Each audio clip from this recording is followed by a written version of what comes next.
Bonjour à toutes et à tous, bienvenue sur Authentic Auto. On se retrouve aujourd'hui, comme vous pouvez le voir, à l'aérodrome de Chavenay dans les Yvelines, un endroit que j'affectionne tout particulièrement. Et aujourd'hui, je vous présente une voiture qu'on voit vraiment plus trop dans la circulation, puisqu'il s'agit d'un Citroën Évasion, une espèce en voie de disparition, voire en voie d'extinction, les monospaces. Mais en 2001, puisque c'est l'année de ce modèle, en 2001, les monospaces c'était au sommet des parts de marché, au sommet de leur gloire. Et donc voilà l'interprétation du monospace, du grand monospace familial par Citroën. Alors pour ceux qui seraient peut-être pas au courant de l'histoire un petit peu de cette voiture, l'Évasion en fait c'est un monospace qui partage sa plateforme avec trois autres jumeaux, puisque on retrouve la même voiture avec les mêmes moteurs et un design quasiment identique chez Peugeot avec le Peugeot 806, chez Fiat avec le Fiat Ulysse, et enfin en déclinaison légèrement plus premium chez Lancia avec le Lancia Zeta. Donc là on a la version Citroën, et honnêtement chez Citroën je pense qu'ils ont fait une bonne interprétation de la plateforme. Le design est super sympa, d'autant plus qu'aujourd'hui on a avec nous pas n'importe quelle finition, puisqu'il s'agit d'une finition exclusive. Chez Citroën à cette époque c'était la version la plus haut de gamme, et on peut le voir ici, franchement la voiture elle est entièrement peinte, il n'y a plus aucune partie en plastique, et le design est d'autant plus réussi qu'il s'agit d'un phase 2. L'Évasion a été restylée en 1998, et là on a affaire à un des tout derniers exemplaires, puisque celui-ci de 2001. Donc on commence à voir une face avant un petit peu plus souriante, un petit peu moins carrée, un peu moins anguleuse, avec notamment la calandre comme ça et les phares légèrement arrondis.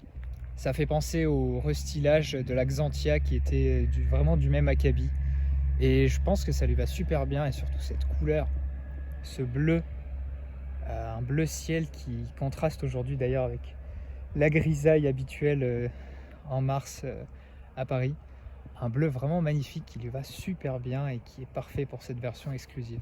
Évidemment, comme vous pouvez le voir, cette Évasion, c'est Authentic Auto, puisqu'il est en plaque FNI des Yvelines, FNI 78, donc passion plaque. Maintenant, ce qu'il faut reconnaître, c'est que c'est pas sa plaque d'origine.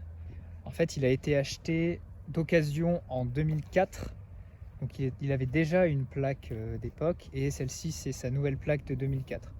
Mais il est dans les mains de la même famille depuis 2004. On a quand même les plaques jaunes à l'arrière, un petit peu abîmées, mais les plaques jaunes super sympas et qui lui rajoutent ce charme complètement d'époque.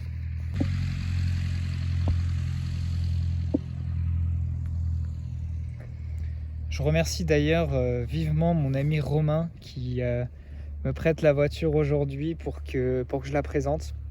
Voilà, c'est le nouveau format que je lance sur Authentic Auto, puisque jusqu'à maintenant j'ai présenté des voitures soit à moi, soit dans ma famille.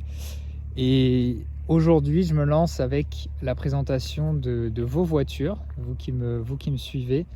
Donc si vous voulez que je présente votre voiture, votre Youngtimer, votre Authentic Auto, vous pouvez m'envoyer un petit message sur Insta, ou m'envoyer pourquoi pas un email. Je vous mettrai ça ci-dessous. Et puis on peut s'organiser pour que je présente votre voiture. Je pense que ça peut être super sympa, une bonne manière de se rencontrer et d'avoir des beaux exemplaires sur la chaîne. Alors il y a un détail qui m'a dérouté sur cette version exclusive, c'est qu'au premier abord je me suis dit tiens mais c'est bizarre, les phases 1 avaient des jantes en alliage, et puis celui-ci a des enjoliveurs.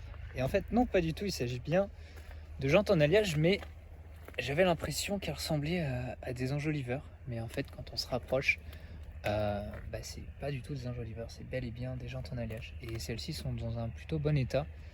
Il faut savoir que cette Évasion présente extrêmement bien, et sur le marché de l'occasion on en voit très très peu en aussi bon état, de même que sur les routes d'ailleurs.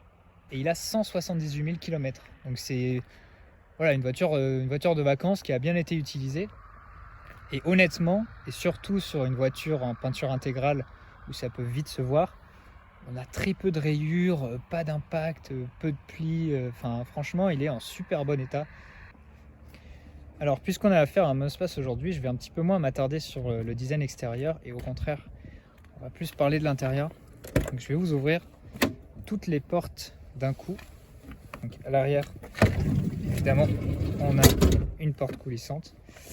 Et pour vous montrer que c'est à l'intérieur que vraiment tout se joue. Et je trouve ça très joli de pouvoir voir tout ouvert comme ça. Quand on arrive à l'intérieur de cette évasion en particulier, là, vous remarquez quelque chose. Si parmi les personnes qui regardent, il y en a qui sont amateurs ou connaisseurs d'évasion, vous vous dites tiens, mais c'est bizarre, cette couleur de siège, cette sellerie en cuir bleu n'est pas au catalogue. Et bien en fait, c'est très simple. L'ancien propriétaire avait une connaissance dans sa famille qui était sellier, et ce sellier a refait tous les sièges de l'évasion avec une qualité vraiment professionnelle. Honnêtement, quand on regarde les détails et surtout quand on garde en tête l'âge du véhicule, plus de 20 ans, c'est impressionnant la qualité de ce qui a été fait dessus. Même la patine qui laisse penser que c'est vraiment un cuir d'origine, eh bien non, c'est pas un cuir d'origine, c'est un cuir bleu aftermarket qui a été mis ensuite après l'achat du véhicule. Donc de base il était en tissu ou en velours. Même sur les contreportes, le travail a été fait, c'est vraiment, les détails ont été poussés jusqu'au bout. Et ben moi honnêtement je trouve ça absolument magnifique. Et vraiment c'est un des arguments qui m'a fait craquer pour vous présenter l'évasion aujourd'hui. Ce cuir bleu turquoise qui s'accorde parfaitement avec la couleur extérieure. Et ça lui donne un caractère unique quoi. Franchement je pense qu'il n'y a pas un seul autre évasion avec un tel cuir sur le marché. Je pense qu'il est vraiment unique. Au niveau du post-conduite, franchement les compteurs, je pense que ça parlera à certains connaisseurs de Peugeot, Citroën de ces années-là. Et tout simplement ça me rappelle beaucoup ceux de ma 406. Ils sont très très similaires. Si ce n'est que moi à gauche j'ai le niveau d'huile, ici on a le niveau d'essence. Et que là au milieu il y a un petit écran que moi j'ai pas. Mais sinon c'est des compteurs typiques de l'époque. Super lisibles, super agréables. On note juste les aiguilles orange qui font pour le coup plutôt penser aux Mercedes de l'époque. Mais sinon, j'ai l'impression d'être en quelque sorte à la maison.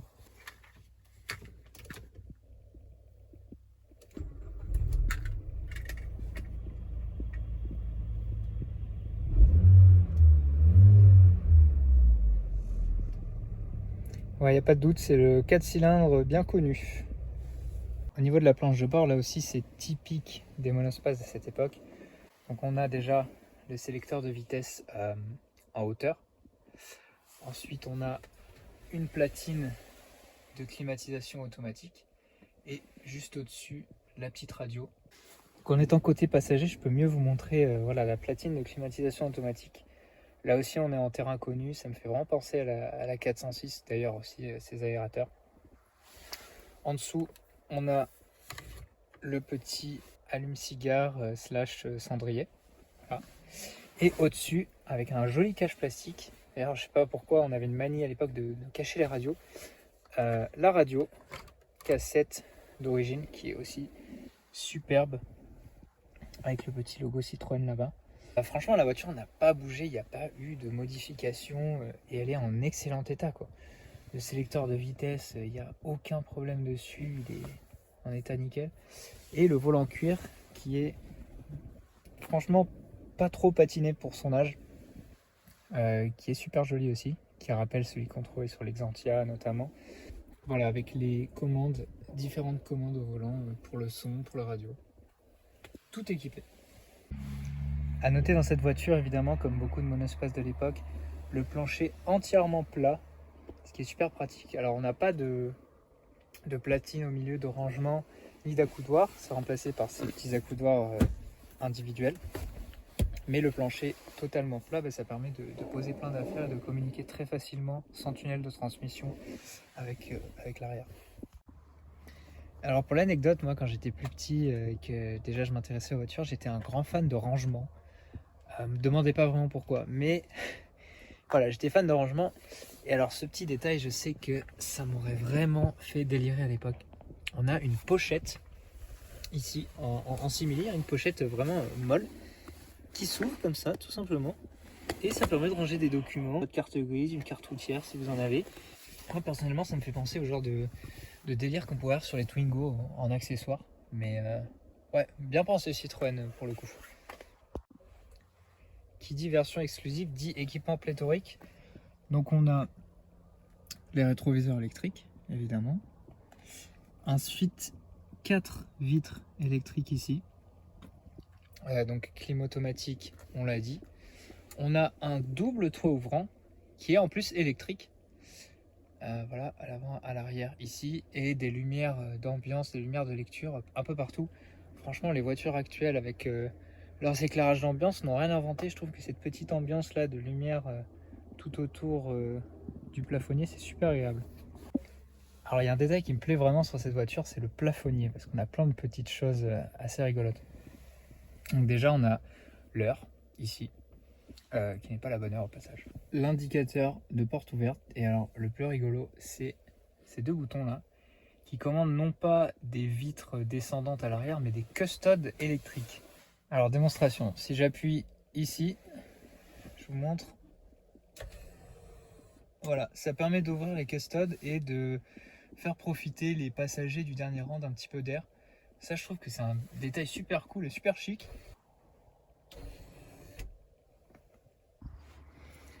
Alors, qui dit monospace, bah dit voiture 7 places. Hein. Évidemment, les années 2000, c'est les années de la famille. Et on a à l'arrière 2 vrais fauteuils qui ont l'air super confortables. C'est pas des strapontins de secours, c'est des vrais fauteuils individuels. Et si je m'assois au dernier rang, que je rabats ce siège-là, ben, on est super bien installé et j'ai une vue panoramique. Et du coup, toute la famille peut profiter d'être bien installée à l'arrière y compris. Et puis le dernier rang peut aussi profiter du toit ouvrant ici. Au niveau du toit ouvrant, un petit détail qui est assez marrant aussi, c'est qu'on a des pare-soleil individuels qui divisent le toit ouvrant droite et gauche. Donc en fait, là, vous pouvez tirer et vous avez de l'ombre uniquement sur la partie passagère du toit ouvrant. C'est assez rigolo. Alors qu'à l'arrière, il se ferme d'un seul tenant. Alors je vous l'ai dit, on est en finition exclusive, hein, donc on a tous les équipements, y compris un gigantesque solarium à l'arrière électrique. Donc si j'appuie là, hop, le toit en entier s'ouvre. Ça c'est vraiment impressionnant. Et du coup, les passagers profitent presque d'un effet cabriolet, en tout cas d'un effet targa. C'est vraiment impressionnant pour l'époque.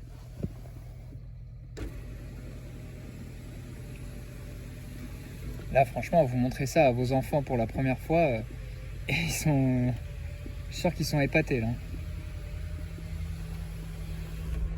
Hop, on a un petit avion qui passe au passage. C'est vraiment une journée familiale aujourd'hui. Évasion, 7 places, l'aérodrome le dimanche, vraiment parfait pour les enfants. Alors au niveau du coffre, il n'y a pas vraiment de surprise, c'est-à-dire que c'est une ouverture gigantesque. Là il est en configuration 7 places, donc forcément l'espace de chargement est réduit, mais on peut voir que le plancher est totalement plat et tout est prévu pour enlever les sièges facilement. Et là ça va jusqu'au milieu des sièges, donc on peut s'imaginer un très grand volume de chargement. Son propriétaire m'expliquait qu'il y a eu plusieurs fois des déménagements qui ont été faits avec, plusieurs armoires entières qui pouvaient rentrer dedans. Donc il n'y a vraiment pas de souci à se faire au niveau du volume de chargement, c'est fait pour.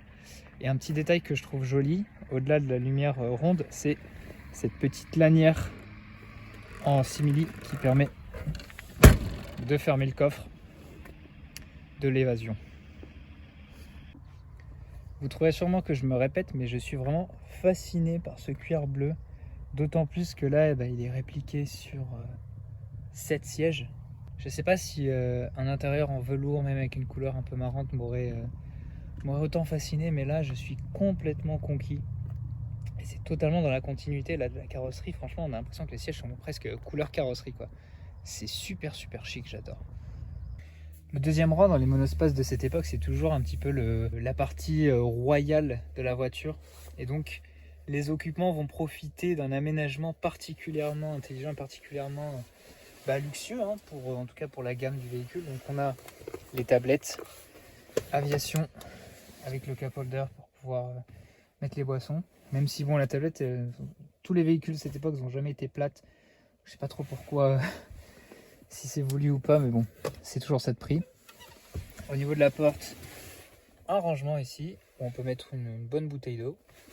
Ici, vous avez un cendrier individuel, la vitre électrique, évidemment, et comble du luxe, des aérateurs, en tout cas une buse d'aération qui n'est pas réglable au niveau de la température, mais quand même réglable au niveau du souffle, et qui vous apporte directement du souffle donc pour toute la partie arrière du véhicule.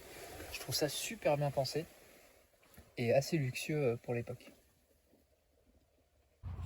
Si je vous dis que cette évasion est liée directement à une Maquette 106, est-ce que vous me croyez? Bon, je pense qu'il y en a certains d'entre vous qui vont me dire oui, et pour la simple et bonne raison que sous le capot, on retrouve le plus gros moteur, mis à part le V6, qui est le fameux 2 litres 16 soupapes, qui équipait donc les phases 1 de Maquette 106, les phases 2 d'ailleurs aussi. Et ici, il produit non pas 135 mais 138 chevaux. Donc on voit un moteur transversal, accessibilité plus que douteuse, mais bon, ça c'est normal, c'est un monospace. Mais voilà, 2 litres 136 chevaux, accouplé à une boîte automatique comme on l'a vu tout à l'heure, donc c'est assez nerveux, mais c'est pas non plus la folie, hein, évidemment. Mais pour partir à 6 ou 7 sur les routes des vacances, c'est amplement suffisant. Et puis voilà, le petit détail Citroën Total d'époque. Les propriétaires m'ont dit qu'ils ont eu aucun problème mécanique dessus, seulement les pièces d'usure. Pour un véhicule qui a à peu près 180 000 km, c'est beau, mine de rien. Alors voilà, on voit qu'il a été entretenu avec amour, mais honnêtement, ce moteur est couplé à cette boîte, je pense que c'est la bonne philosophie pour un évasion.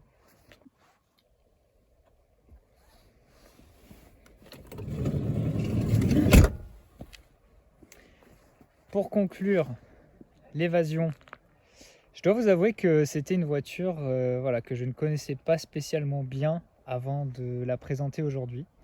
Et ça sera sûrement le cas pour les prochaines d'ailleurs. Mais une voiture qui m'a agréablement surpris. Je trouve qu'il fait pas trop âgé pour son âge.